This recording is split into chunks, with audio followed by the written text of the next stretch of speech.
everybody, welcome to the first ticket webcast of 2014. I'm Dave Paulson. Joining me this week is Jen Todd. Jen, I don't know about you, but it's going to take me probably a week, 2 weeks to get used to writing 2014, saying 2014, that sort of thing. But we're getting into it, and this week in the ticket, we're laying out the first month of the year and the first big month of entertainment events, and so lots of things highlighted on the ticket cover. So let's look at a few of the big ones this month, and then we'll zoom in on the weekend, I guess. Yeah, sounds good. So I see that we got some folks on the cover that are on some sort of trapeze with bikes and poles. It looks very exciting and dangerous. They're acrobats for the circus, of course. Yeah. So Ringling Brothers and Barnum and Bailey's Built to Amaze Circus is coming 24th through the 26th. That's, it's always fun to get to see the elephants walk down Broadway, and you get to see them in the show do tricks, and you get to see acrobats and all that good stuff. It's always fun to go to the circus. So that will be 24th through the 26th. Tickets are $15 through $100. So lots of a big range for your spending. Yeah, circus experience and get right up close to the elephants, I guess. Yeah. The big bucks. Yeah, definitely. Okay. Another big thing is the Nashville Shakespeare Festival. Besides their summer festival in the park, they also do a winter special at Belmont's Trout Theater, and this year they are doing Othello, and the star of the show is Eddie George, who we all know is the football player. Tennessee Titan, and I don't think it's his first play either. I know he's done some other. He did Caesar last year, That's right. but the one that I went to, he wasn't there for. I was disappointed. But he'll be at these. Maybe I'll catch him this time. That's it. Cool. Another big person coming is Ron White. You all know the comedian, I'm sure, from the Blue Collar Tour, from his own shows. He will be coming on January 11th to TPAC, and tickets are $50.75 for that. Gotcha. Now, Dave, I don't know that much about Travis Tritt. Tell me about him. Well, I mean, he was and still is a huge country star, and I gather it's like his first show in the Nashville area in about a decade. It's been a while, and he's going to do a 2-night stand at the Franklin Theater.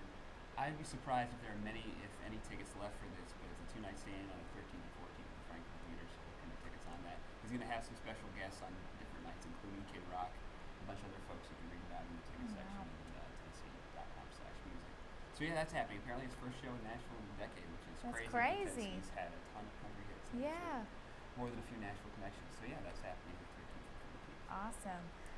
TPAC is doing I Love Lucy. You guys probably know the old show, Lucille Ball. It's a great show. They're doing a live performance of the play January 14th through 26th. Be sure to check that out. Should be pretty fun. Yeah. And there are two big music events: the Stellar Gospel Music Awards and the Musicians Hall of Fame and Museum induction ceremony. Yep. Dave, talk about that. And both are happening at Municipal Auditorium. Stellar Gospel Music Awards. It brings in gospel stars, musicians, producers, songwriters, everybody. It's almost like a convention that happens in town every year. It happens in Nashville. It's been out at the Opry House the last few years, but it's coming to Municipal this year, and that's in the 18th. Tons of performances. Like a lot of really good award shows, it's more about the performances than necessarily the speeches and stuff. It's good to get recognition. Just a ton of music happening. Also, I think a ton of music will be on the menu for the Musicians Hall of Fame induction ceremony. The Musicians Hall of Fame is based in Nashville in a museum, and it's based in the Municipal Auditorium on like the first floor there. It didn't have a home for about 3 years. It had to move when they were laying out the Music City Center. It was in that area and had to get moved. They spent time looking for a home, and eventually last August reopened at Municipal. So this is the first induction ceremony they've had in about 4 years. Oh, wow. And there's 12 people being inducted, including Barbara Mandrell, Peter Frampton, Buddy Guy, a bunch of other people. And they just released a list of folks who will be coming in to appear. I'm not sure if it involves performing or just making a speech. But Neil Young is among them, and a bunch of other folks that you can learn about. Also, Tennessean.com.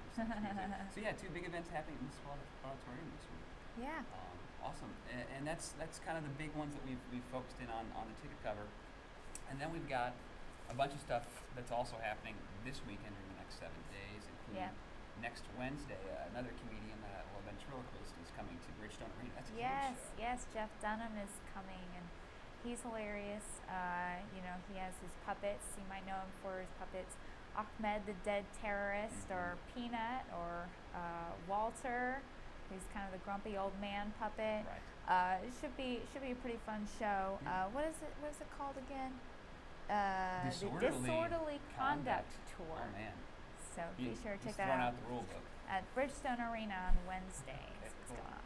And then Nashville Improv is doing something too at the Bongo After Hours Theater. You know anything about this? Yeah, I've seen one of their shows. It's great. I mean, it's improv, so they'll ask the audience for suggestions of, the subjects of whatever skit they're doing, and it's always fun. It's very interactive, pretty intimate. So if you like smaller shows, definitely check that out. Yeah, it's definitely an intimate place in the Bongo After Hours Theater, so you'll just be right in the face of all the performers. Yeah. Awesome. Everyone in Nashville, everyone who watches ABC's Nashville knows/loves Deacon, played by Charles Chip Eston, and he does. I mean, he I believe has moved to town in the show's second season, and always is around town singing at this or that. I believe he sang the national anthem for Music City Bowl a few nights ago. But he'll be back at the Grand Ole Opry this weekend on Friday, and he's one of several performers, including Chuck Wicks, Bobby Osborne, Rocky Top Express, and that's at the Ryman. Opry is doing Opry at the Ryman over the winter months, as they do every year. Also in country music land, or an alternate universe, the country comedy parody duo Doyle and Debbie are back in town. They've taken their show, their variety show, to other places around the country in recent years. But they're back at Zanies on Tuesdays through the end of March. That's 7 p.m. on Tuesday nights. Tickets are $20 and the show's 18 and up. So to buy tickets or learn more about that, it's at zanies.com. Well, that's just the tip of the iceberg of what we've got going on this month. Yeah. But thanks for laying it out for us, Jen, and thanks for tuning in. See you guys next week.